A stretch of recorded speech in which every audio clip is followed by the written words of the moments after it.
L'apprentissage de l'élevage s'avère être pour tous un point à ne pas contourner afin de mettre sur le marché des sujets de bonne qualité pour la consommation. Dans ce contexte, il est important de savoir tout ce qui tourne autour de la santé animale. Abonnez-vous, n'hésitez pas à aimer la vidéo et d'activer la cloche de notification afin de nous suivre. Le poulet est de la famille des oiseaux, un granivore domestiqué en grande majorité. Il se retrouve dans presque tous les menus alimentaires des ménages et beaucoup raffolent de sa chair. Il existe plusieurs races allant du naturel au génétiquement modifié. L'anatomie du poulet. Tout comme l'homme, le poulet présente un appareil digestif qui part de l'œsophage à l'anus en passant par le gésier, lieu de digestion des grains, mais parfois aussi des feuilles ou de la chair. Eh bien, le poulet consomme un peu de tout, mais a pour menu principal les grains. Il est important de savoir tout ce qui tourne autour de la santé animale. Les maladies virales. La majorité des maladies virales ne peuvent être soignées avec des antibiotiques.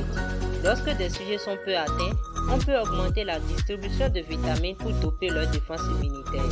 Dans ces maladies virales, nous avons la maladie du Marek, la maladie du Gumboro, le Newcastle, la bronchite infectieuse et la variole.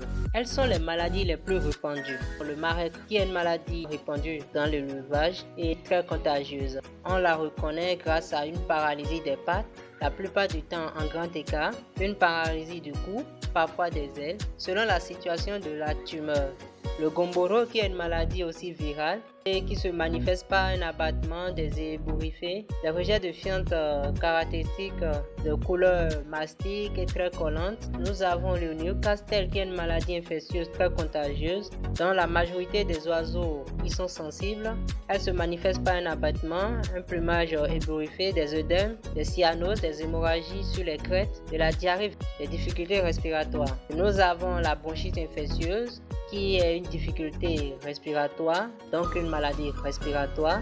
Elle se manifeste par les râles, la toux, les éternuements, la conjonctivite, la sinusite. Nous avons en 5e position la variole, qui est une maladie contagieuse aussi, provoquée par un post-virus. Elle se manifeste par des apparitions de petites protubérances blanches anodines autour des yeux, de la crête, des babillons, aux mesures du bec. Toutes ces maladies sont des maladies virales qu'on ne peut que prévenir grâce aux vaccinations. Quand vous avez vos sujets, il faut les vacciner. Pour la vaccination, il faut aller vers un vétérinaire et demander son service. Nous avons la coccidiose, une maladie parasitaire qui attaque l'intestin et qui est causée par des protozoaires. C'est une infection qui peut provoquer des éclatements de l'intestin grêle et affaiblir extrêmement l'animal. Pour traiter la coccidiose, il y a des antibiotiques adaptés comme l'anticos. Nous avons la vitaminose E, la vitaminose B1, la vitaminose B2. Nous avons aussi d'autres maladies parasitaires